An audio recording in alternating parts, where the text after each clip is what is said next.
Assalamualaikum warahmatullahi wabarakatuh. Sahabat Islam agamaku, semoga kita semua selalu dalam lindungan Allah Subhanahu wa taala. Di video kali ini kita akan dengarkan satu topik yang cukup bikin penasaran, yaitu tentang ucapan Yesus yang menyebut akan membantah orang-orang di akhir zaman. Siapa sebenarnya yang dimaksud Yesus dalam ucapan itu, dan bagaimana pandangan Islam terhadap hal ini? Simak videonya sampai selesai, semoga bisa menambah ilmu dan membuka wawasan kita semua. Jangan lupa juga untuk dukung terus channel Islam Agamaku dengan cara subscribe, like, dan share biar sahabat tidak ketinggalan beri video berikutnya. Semoga bermanfaat. Alhamdulillah, udah sembuh.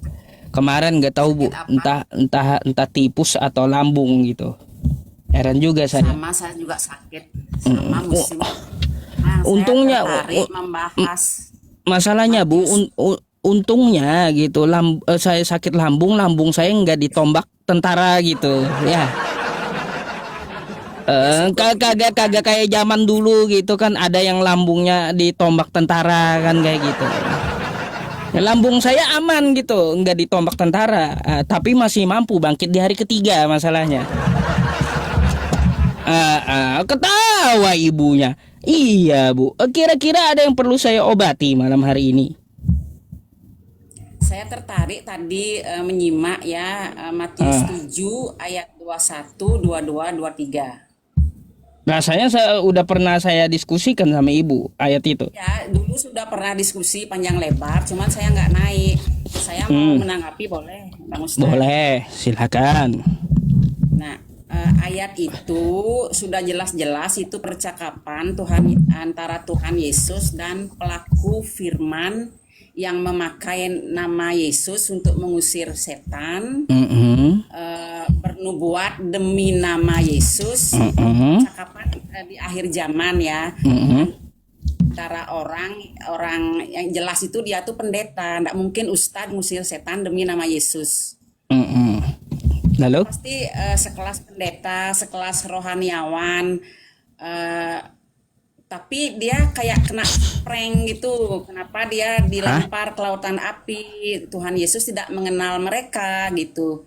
Nyah kau pembuat kejahatan katanya. Padahal dia sudah mengusir setan demi nama Yesus, menyembuhkan orang sakit demi nama Yesus, bernubuat demi nama Yesus, dan Yesus tidak menyangkal. Maksudnya, kapan kamu mengusir setan demi namaku? Kan Yesus tidak bilang begitu. Dalam artian, iya dia memang pekerjaannya mengusir setan demi nama Yesus. Istilahnya pendek cerita itu sekelas pendeta. Tetapi kenapa bisa dilempar ke dalam lautan api?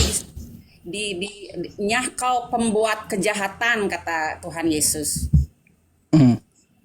Kenapa begitu coba? Maksud ayat itu. Iya tahu Bu, lalu kenapa? Aneh juga ibu ini. Terus lalu kenapa gitu? Yaitu orang-orang seperti itu yang tidak melakukan kehendak Bapa di surga.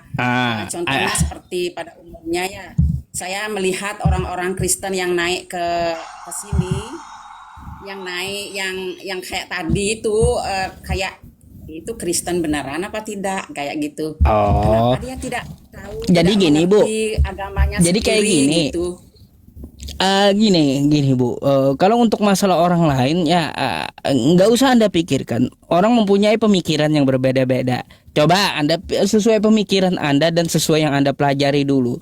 Tuh Anda tahu, kata Anda dia tidak melakukan kehendak Bapa yang di sorga, kan kayak gitu. Coba kita cari dulu dah satu hal. Ada nggak kehendak Bapa di surga untuk Anda menyembah dan menuhankan Yesus?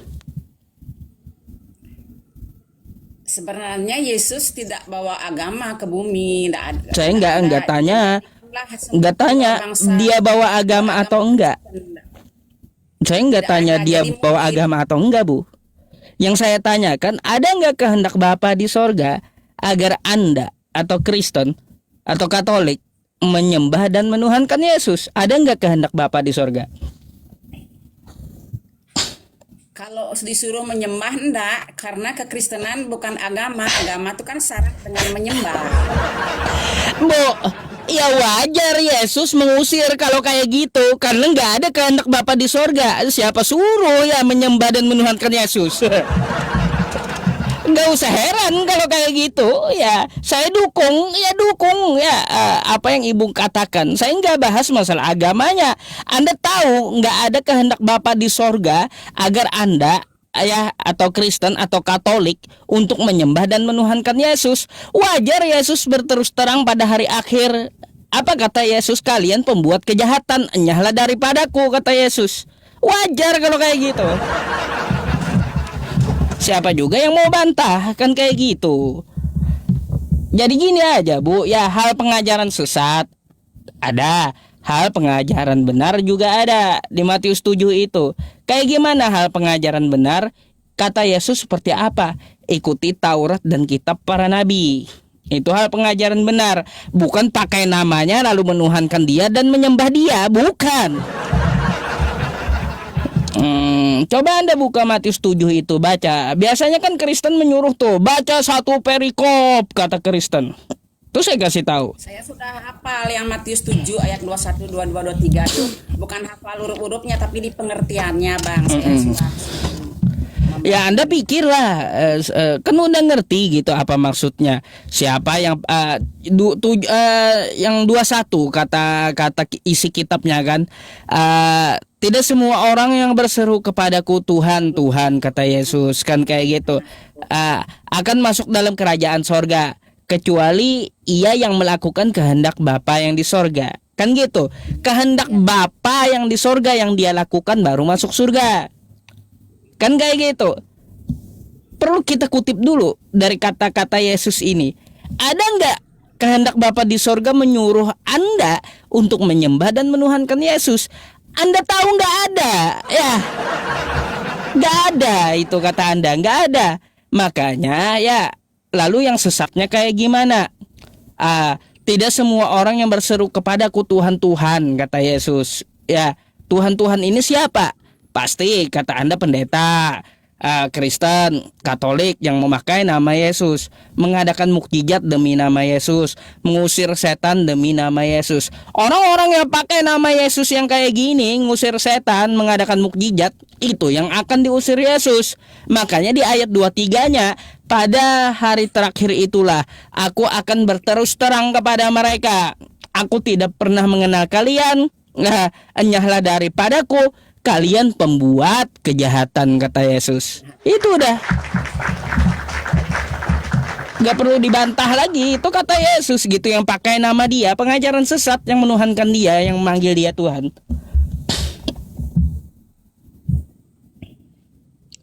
Jadi kalau ada Kristen yang bantah kepada saya, Bu, lalu mau memelintir kata Yesus itu, saya nggak akan pernah percaya sama dia. Gak akan pernah percaya. Saya lebih percaya Yesus daripada omongan Kristen masalahnya. Nah tuh.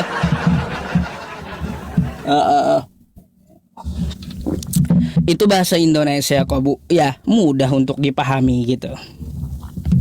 Mudah. Makanya nih ya yang Kristen, pendeta Yusuf PI lagi ngajar ya. Dengarkan biar kalian waras gitu. Kalian kalau belajar sama saya hapus jizyah sebelum Yesus turun. Saya hapus perpuluhan, nggak perlu bayar perpuluhan sama saya. Belajar sama pendeta Yusuf PI, bulan depan kagak bakalan lagi Anda nyembah manusia, nggak bakalan ya. Boleh, silakan Bu. Apalagi tuh? Tadi kan Abang bilang pendeta Yusuf PI sedang bicara. Yang mungkin Iya. Matius 7 ayat 21, 22, 23 itu termasuk Abang pendeta Yusuf PI juga. Oh. Nama Yesus. Baik. Ibu, Tapi apa yang dimaksud Pak? Kebenaran begitu, Gini. Abang. Apa yang dimaksud pendeta? Satu, pendeta adalah pendekar tauhid. Pendekar pendeta ya tauhid ya. Pendekar tauhid, pendekar tauhid. Makanya saya mengajarkan memakai nama Yesus, sembahlah Allah. Kan gitu.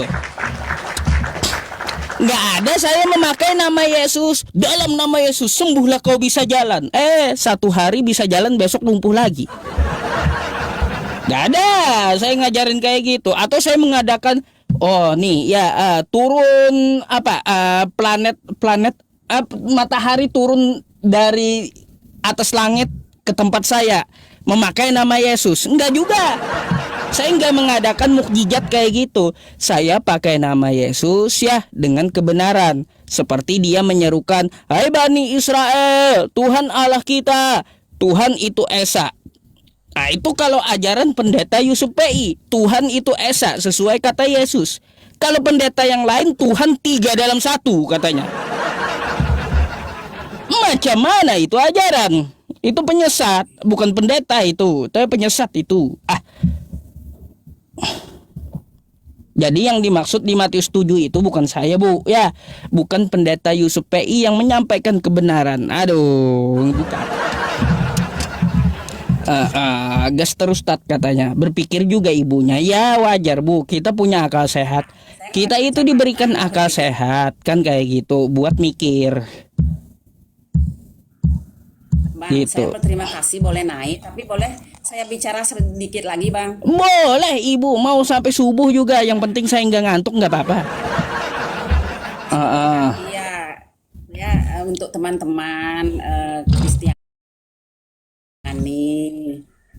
marilah kita belajar. Kita kan jadikanlah semua bangsa muridku, murid Yesus. Jadi jangan malu-maluin naik ke sini itu kalau di diskusi dengan Pak Ustadz Yusuf PI itu pelanga-pelongo.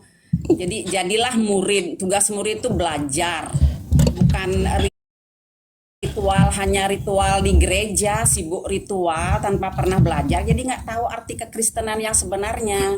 Bukan saya menghakimi ya, saya masih lagi belajar. Kata percaya aja nggak tahu, sampai mati pun nggak tahu apa itu kata percaya. Jadi dia pikir percaya Yesus itu Tuhan, itu percaya dalam hati, mengaku dengan mulut, sudah pasti selamat. Itu baru percayanya iblis. Waduh. Iblis juga percaya Yesus itu Tuhan, tetapi iblis tidak melakukan kehendak Bapa di surga, tetap aja masuk neraka. Baru percayanya iblis itu. Bu, sebelum Anda turun, tadi Anda menyampaikan jadikanlah semua bangsa muridku. Saya mau tanya, Ya, ada nggak sama Kristen. gini? Ada nggak murid nyembah guru? Bang, menyembah itu apa?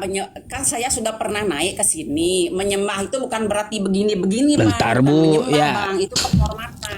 Ya Menyembah terserah itu mau memberi gini. Kita nilai tinggi. tidak membahas teknisnya kayak gimana. Yang saya tanya, di sekolah mana ada murid yang nyembah guru? Coba. Bukan guru tuh ndak ada disembah, tapi di pengajarannya itu dilakukan. Ya udah, Bu. Itu, Pak. Kalau gitu murid, kalau guru itu kagak ada disembah, kan Yesus juga mengatakan jadikanlah muridku segala bangsa, jadikanlah muridku, kan kayak gitu. Nggak ada Yesus mengatakan jadikanlah segala bangsa penyembahku. Nggak ada, kan gitu. Artinya apa? Ketika Anda mengatakan bahwa murid itu adalah melakukan apa yang diajarkan gurunya, berarti apa? Jangan menyembah Yesus. Dah, top, Bu. Ya, gitu. Top gitu. Nggak ada murid nyembah guru, nggak ada. Artinya ketika Yesus meminta semua bangsa jadi murid, bukan berarti Yesus itu meminta agar dia dijadikan Tuhan gitu, tapi dihormati, bukan dituhankan gitu.